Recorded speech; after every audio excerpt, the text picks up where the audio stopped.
We will also at this time check for non-plated features that should not be included in the plated drill.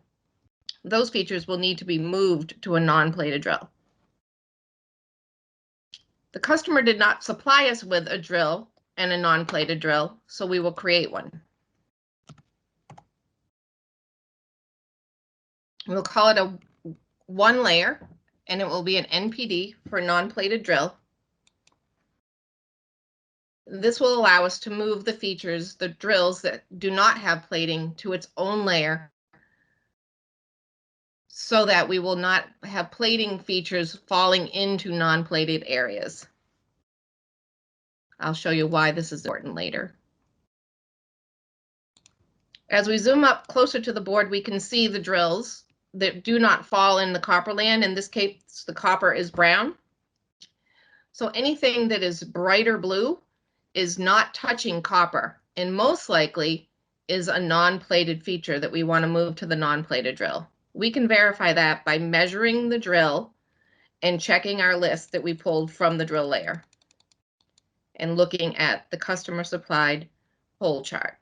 We can see that this hole is 250 in diameter and is a non-plated hole. The larger one next to it is 0.600, and the smaller one to the other side of it is also a 0.250. These will be moved to the non-plated layer.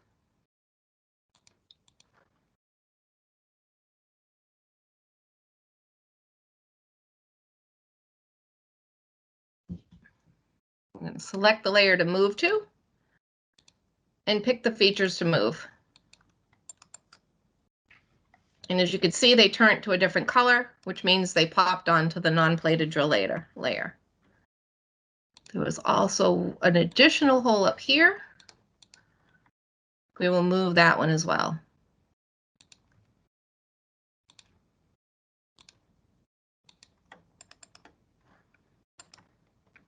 We will do a verification on those holes.